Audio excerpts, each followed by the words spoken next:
দেলদুয়ারে ৭ বছরের এক শিশুসহ একাধিক শিশু কিশোরকে যৌন হেনস্থার অভিযোগ উঠেছে ৬৫ বছরের এক বৃদ্ধের বিরুদ্ধে। টাঙ্গাইল প্রতিনিধি, দৈনিক দেশের প্রত্যয় news desk. Akij health care and hygiene নিয়ে এলো সখী স্যানিটারি ন্যাপকিন, তোমাকে দেবে লিকেজবিহীন কমফোর্ট। দেলদুয়ারে ৭ বছরের এক শিশুসহ একাধিক শিশু কিশোরকে যৌন হেনস্থার অভিযোগ উঠেছে ৬৫ বছরের এক বৃদ্ধের বিরুদ্ধে।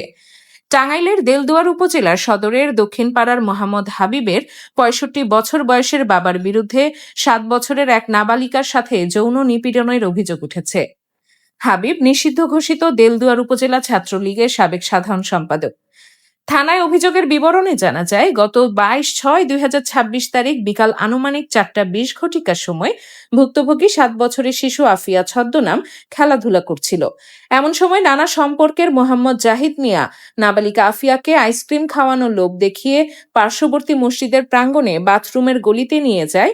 এরপর জাহিদ মিয়া আফিয়াকে কিছু টাকা দেওয়ার মাধ্যমে লোভ দেখিয়ে এবং সরলতার সুযোগ নিয়ে আফিয়ার ছদ্মনাম পরিহিত পোশাকের ভিতরে হাত দিয়ে বিভিন্ন স্পর্শকাতর জায়গায় স্পর্শের মাধ্যমে যৌন হেনস্থার চেষ্টা করে।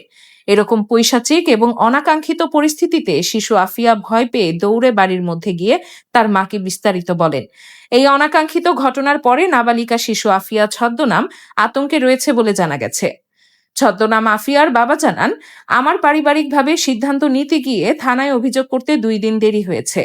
সরেজমিনে গিয়ে এলাকাবাসীর সাথে কথা বলে ঘটনার সত্যতা মিলেছে। এই প্রতিবেদকের কাছে দেলদুয়ার থানার অফিসার ইনচার্জ ওসি অত্যন্ত দায়িত্ববান মোহাম্মদ সাখাওয়াত হোসেন বলেন, অভিযোগের ভিত্তিতে নিয়মিত মামলা দায়ের করা হয়েছে। যত দ্রুত সম্ভব আসামিকে ধরে আইনের কাছে হস্তান্তর করা হবে, যাতে করে সর্বোচ্চ শাস্তি নিশ্চিত হয়।